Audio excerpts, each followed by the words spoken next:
Welcome, welcome, welcome. We may not spend a whole lot of time on this video because I've got some other things on this job that need attention, but I did want to make sure that I covered a couple of things here.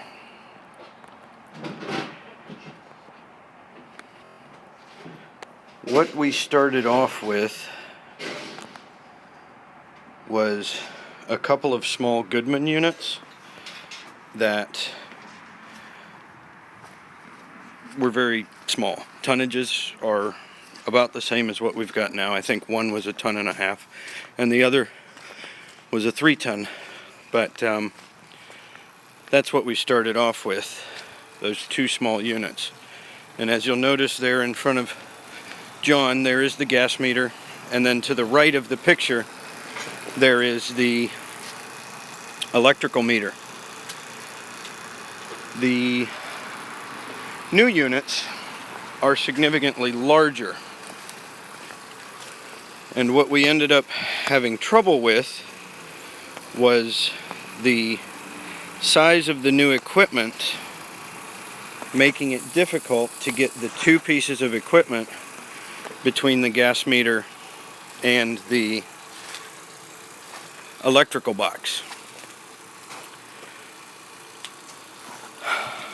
And initially, when I started out, the understanding I had is that the gas meter itself had to be a full 36 inches from the edge of the air conditioning unit. What I saw was that if I had 3 feet or 36 inches between the air conditioning unit and the edge of the meter, was that I would not be able to put the second unit in place without sitting directly in front of the electrical meter or having it ridiculously far away from the side of the house. So I contacted the inspector for the mechanical side of the system and was looking for some clarification on exactly where I had room or where I had to put the system to be able to maintain clearance per code and attain, no issues when the systems were inspected. What I ended up finding out was that the stipulation for the gas meter is actually for this vent right here. The bottom of that regulator has a vent on it. Let me give you the live feed. The bottom of that regulator has a vent on it, and that is where you have to maintain your clearance from. And the wording in the code, as I understand, is that the clearance is from that vent to a source of combustion. And that source of combustion on a air conditioning unit is the electrical connections for that system.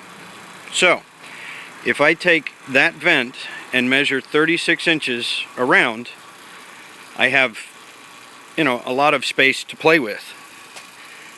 If I'm realizing that the electrical connection on the unit is the 3-foot stipulation.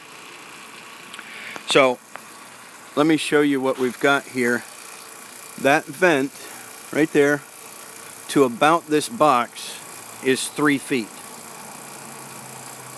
And what I did was spin the service access to the far side of the system so that we could maintain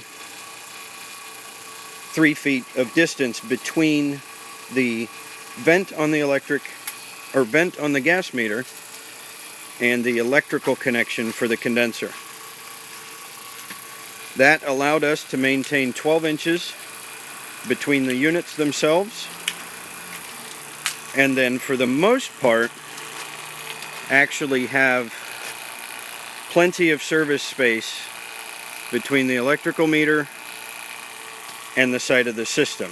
We've kept our refrigerant lines close to the side, close to the ground, and unless you start getting particular, we got plenty of room to get to this box.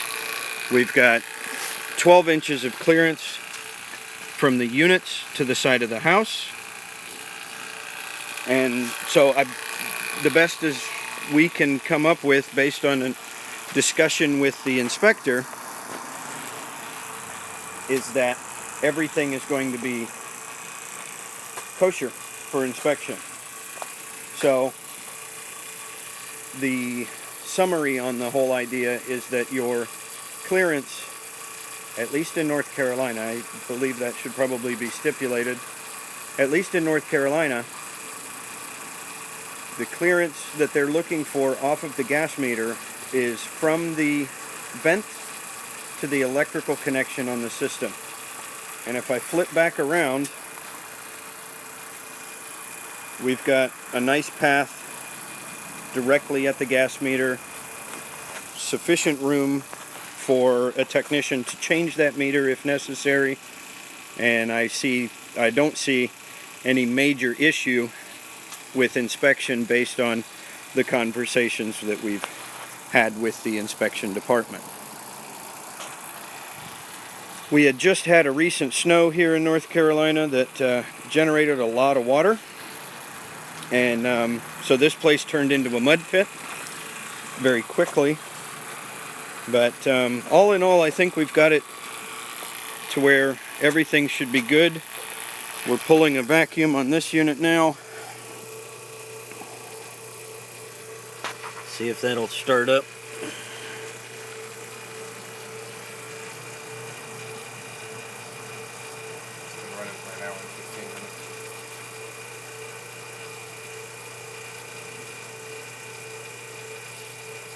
There we go. We're at about 110 microns on the evaporator coil and the line set. I think that's going to be just fine. No evidence of leakage. Is that one still under a pressure test? Yep. I was going to break it and change it, and then start it. Right now we've only got one vacuum pump to deal with. So this one's under a pressure test. We're going to break this one off in just a minute and switch the pump to that one, pull a vacuum. We've got some other things to deal with on this job, and I really hate to cut this short comparative to my normal 45-minute videos, but I may see if I can get some footage of the things that we're dealing with, but I don't know if I will end up being live for that. We're having to resolve some static issues on the 3-ton system because the ductwork is not quite large enough to handle 3 tons apparently, and the system's not expected to be added on to tomorrow, so we have to be able to keep the system running nicely until we can get the ductwork for the 3rd floor zone installed once that space is finished. So that's basically where we're at. For those of you that have just joined us, the stipulation on clearance to a gas meter in North Carolina is that your vent on your gas meter has to maintain 36 inches of clearance from a source of combustion. And so you can spin your service access, rather than possibly being here, you can spin your service access to the far side and maintain clearance for that combustion stipulation, and not have to have a physical 36 inches between the edge of the meter and the edge of the system.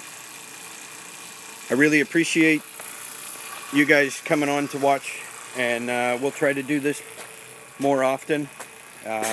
Maybe on those midnight service calls, when I get a chance to shoot video, I'll just go live and let you guys enjoy that. But that's it for this one, and thanks for watching. Like, subscribe, comment, and share. And since it's live, I don't have any 100-watt Vipers to add in, but we'll see you on the next one.